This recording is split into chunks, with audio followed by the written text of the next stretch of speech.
and gentlemen, Ronald Ray here, your boy with a cornbread accent. Welcome you to this week's edition of AEW Dynamite Recap Show. Appreciate everybody watching. Of course, this is the post Revolution Dynamite episode taking place at the Gath South Arena in Duluth, Georgia, not Atlanta. Duluth is probably about 30 miles north of Atlanta.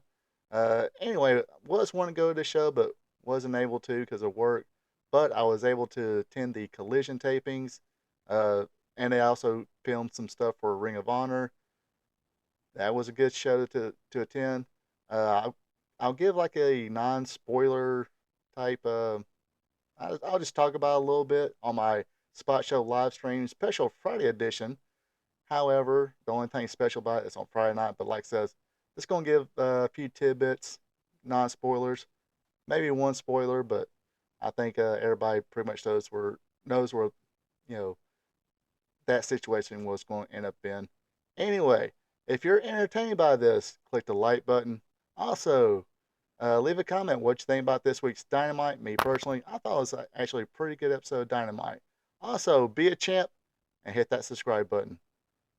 With all that out of the way, let's let her rip.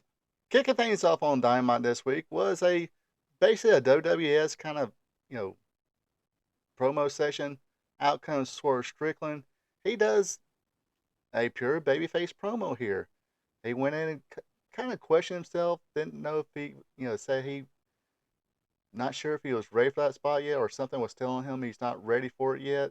But then what goes in and acknowledges that the fans gave him support.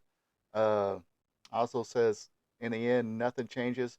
He is going to make history. He is going to become the first uh, African American AEW World Champion. Says it don't matter who it is. That's my goal. That's my focus. I'm going for it. That's even if it's Samoa Joe. He's going to go right after him. Of course, that brings out the champ himself, Samoa Joe. Pretty much close about how, yes, he is still the world champion. And yeah, this might be Swerve's house, but it's Samoa Joe's world. Uh, that's when Swerve Strickland had his first right here, right now moment. Say, hey, you're dressed to wrestle, I'm dressed to wrestle. Why don't you put the title up right here, right now? You know, live on TV, live on Dynamite for everybody to see. Not in those words, of course, but that will bring out the Undisputed Kingdom. Uh, Michael Cole, excuse me, Adam Cole comes out and stating that Wardlow has the next opportunity against Samoa Joe, and he will be the next AEW World Champion. Swerve got back on the mic and pretty much wrecked Adam Cole. Said, "Look, I dig the whole manager thing. You got the Dr. Claw gimmick. Kids, Google it. I'm surprised Swerve Strickland's old enough to know who you know Inspector Gadget was. So that was pretty entertaining. And plus, hey, if you need another client, he has Britt Baker's number in his pocket. Uh, Pretty funny there. But Cole got on the mic, got angry, said, okay, next week it will be Mike Bennett and Matt Taven, the Ring of Honor World Tag Team Champions, going against Swerve and Samoa Joe. And this brings in the second right here, right now moment. Swerve says, hey, you guys look like you're ready to go. We're ready to go. Let's do it right now. Adam Cole's like, no, no, no, no, no. We'll do it next week. But uh, Tony Schiavone got back on mic, said, hey, I just got word from the back. Said, yes, this match will take place right here, right now. And right here, right now is the way it started out. Samoa Joe had things going his way, but he kind of got a little cocky and lost focus of everything and kept on looking at Swerve Strickland saying, look, I got this. But that's when the Undisputed Kingdom kind of turned the tables. They started working on Joe. Uh, Finally, Joe rebounded, started throwing him around, but stumbled to the corner close enough for Swerve Strickland to make the tag. And dude went off on United Undisputed Kingdom. Uh, like I said, clean house, nailed the big pressure on Bennett for the win. However, Swerve was kind of got distracted by Warlow approaching the ring. This gave Samoa Joe the opportunity to lock in that chokehold and knock them right out. Caused Swerve Strickland to pass out, and he kept Samoa Joe, the champ, kept his eyes focused on Warlow. So hey, could be you. So that match for the world title between Samoa Joe and Warlow would take place next week at the Big Business Wednesday. Basically, something for Mercedes Monet, basically to make it official that she's all elite now. But that match is signed, Samoa Joe and Warlow for the AEW World Championship. All right, we had a little backstage segment where Chris Jericho, ran to Hook. Hook was doing an interview. Chris Jericho walked up, said, something about remembers his dad one time, dropping on his head, just like Hook did at the Revolution pay per view. Uh, he said, much respect. You got it. Not in exact words, saying, okay, I respect you, kid. Let's see what you can do. Of course, tonight Hook defended that worthless FTW championship. Like I said, that championship needs to go away. It should have been dead and buried when ECW got dead and buried. Anyway, it was Hook defending the FTW championship against Brian Cage. Of course, it's under FTW rules, which means basically anything goes. Hook had things going his way till Cage hit Hook with a power slam on the floor. Hook made a comeback, uh, hit the couple of T-bone suplexes on Brian Cage, and again, it is Brian Cage. Rear naked choke on Brian Cage caused uh, Cage to pass out. Hook is still your FTW champion. The Gates of Agony came out to attack Hook, but Chris Jericho came in and made a save. Like I said, pretty good for what it was. A lot of furniture moving and stuff like that. Pretty decent match. Um, could do without the thumbtacks, but guess they got to put everything in there because sometimes AEW just can't get out of its own way. But like I said, decent little match here. Kind of basic, basically kind of remnants of the old hardcore championship the WWE used to have. Kind of reminiscent of that, but it's not defended 24/7. But basically one of those matches, of course, minus the thumbtacks. But like I said, decent enough match. Not going to complain about too much. All right, next match of the night is Kill Switch going against Daddy Magic. This was short and sweet. Shouldn't have been a long match, and it wasn't long match. A long match. Just short and sweet way it should have been. Daddy Magic jumped on Kill Switch, pissed him off. Kill Switch turned things around. Ended the match with a clothesline from behind, but he kept on beating up Daddy Magic until Daniel Garcia came in and made the save. Uh, as they was walking out the ring, um, Edge wound up taking out Nick Wayne, or taking out Kill Switch, puts Nick Wayne to sleep and chased uh, Christian Cage out of the building, way out of the building. He jumped into Yukon and said, "Okay, adios, folks." And Adam Copeland made the challenge, saying, "Hey, 2 weeks when Dynamite goes to Toronto, one more time, Edge or Copeland, Cage, 3, and an I Quit match." So, like I said, short, sweet match. Good little promo trying to set up another match between Christian Cage and Adam Copeland. Probably should be a pay per view match, but I mean, it is what it is. Like I said, sometimes they can't get away, but good, good segment here. I thought quick match, beat down.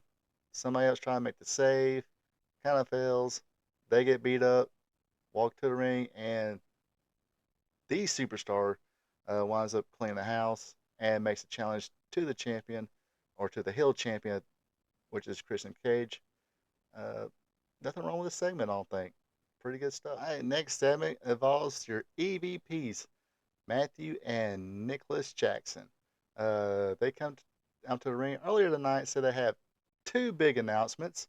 Uh, then they came to the ring, said, you know, uh, Nicholas was kind of still a little salty about losing against Darby Allin and Sting. Say they cheated, but it is what it is. Then they, cooler heads prevail. Matthew said, "Look,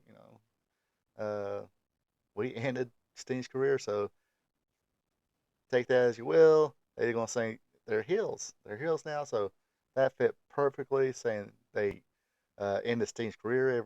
That he already announced this is gonna be his last match, win, lose, or draw. Uh, and they had two big announcements. One being Adam Page for attacking two officials is indefinitely suspended without pay for attacking the two officials. The other one is Kenny Omega. He's fired from the Elite. Keyword: he's fired from the Elite. He has a call written in quite a while. Hasn't showed to the buildings, so take that as you will.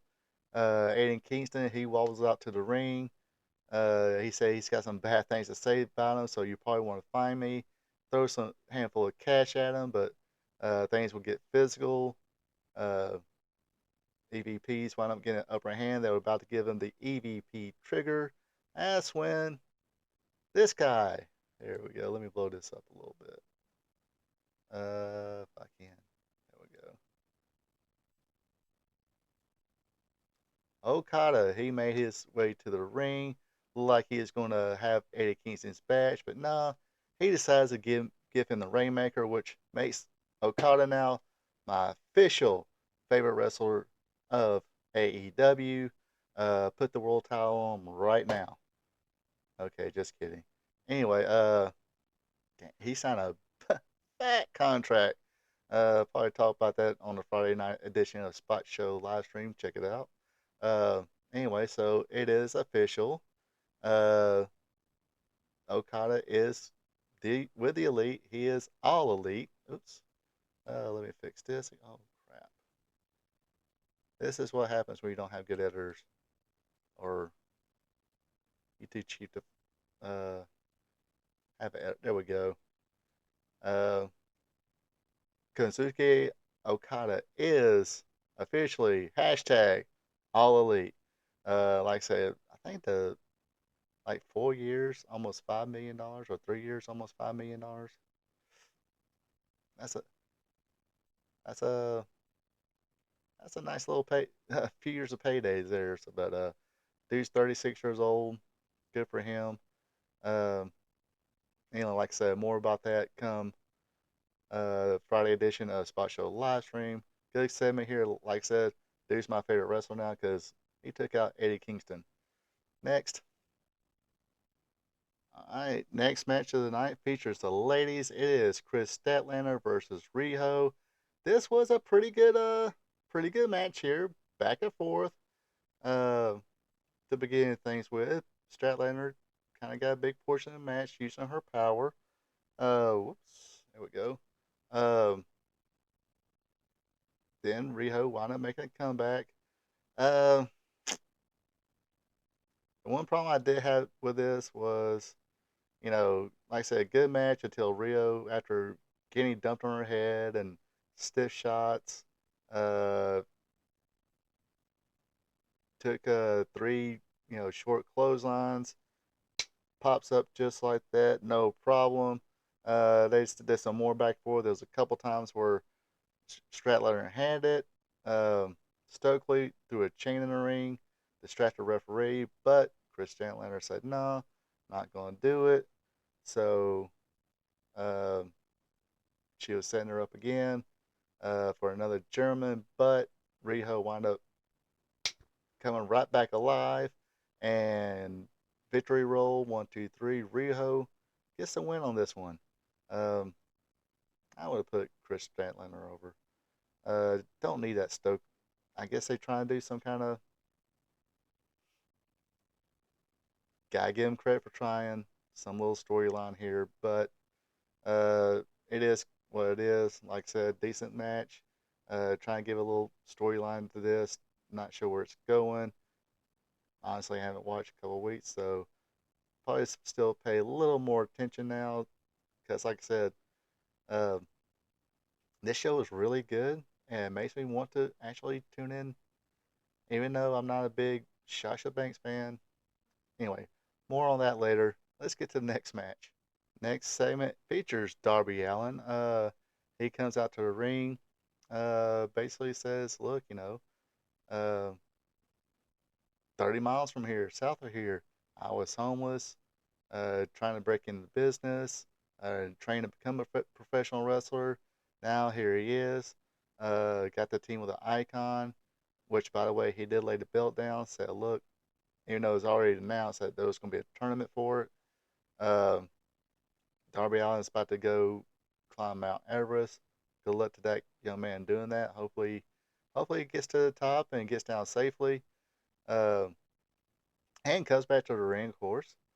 Even though he does some crazy stuff, and I don't didn't quite agree with that whole glass breaking thing, but it is what it is. Uh, but anyway, it says, look, my partner was an icon. I can't replace him. So good luck to whoever wins these straps. Uh, like I said, he's going to go climb Mount Everest. But first things first, next week he will have a match against Jay White. He comes to the ring and said, hey, um, oops, what did he say here? There we go. Uh, kind he really didn't care about the whole Sting deal. Said, hey, instead of me and you fighting, why don't you just come hang out with a Bang Bang Scissor Gang? You can go scissor with Billy Gunn, Daddy Ass himself.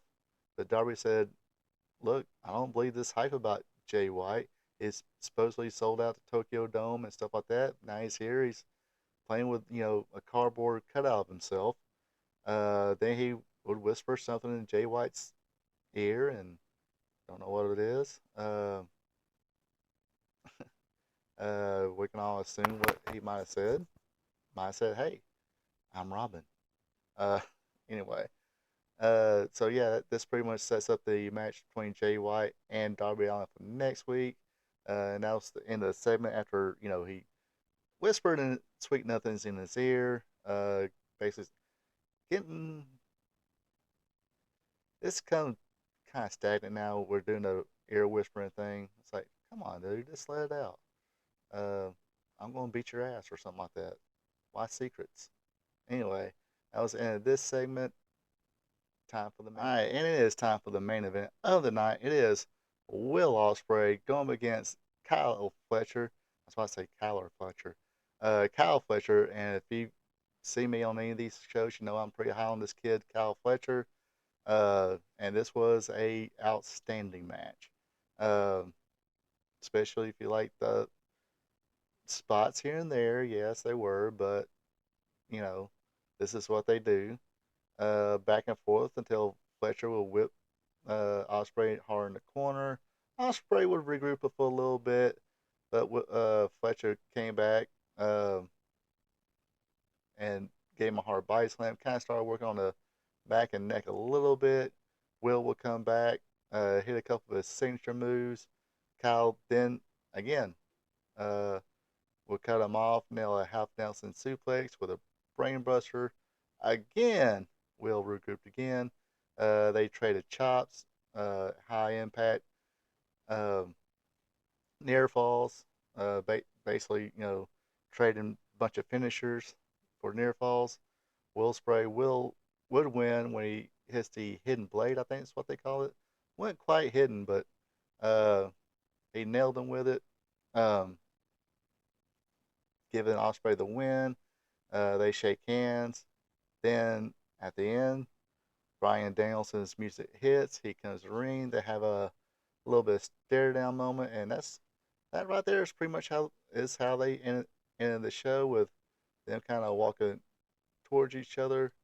Uh, and yes, the spoiler I got for uh, the Spot Show live stream involves these two, but you pretty much know what it's going to be. Anyway, that does for this week's Spot Show live stream, or excuse me, this does it for this week's AEW Dynamite Recap show. Appreciate everybody watching.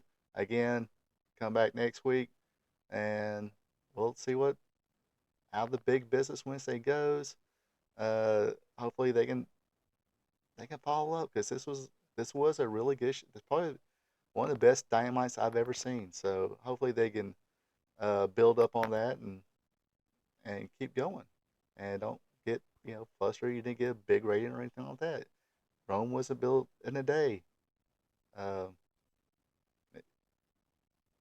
anyway, don't want to get on too much of soapbox here, but uh, like I said, there was a lot of build up for that big business Wednesday. But anyway, that does it for me. You folks have a good one and take it easy. Hey there, thank you for checking this out. If you enjoyed it, share with friends, drop a like button, leave a comment. Also, be a champ and hit that subscribe button. You can also check me out on social media, Facebook at Ronald Ray, on X or Twitter is RPATRPTV46. Until next time. So long from the peach state of Georgia.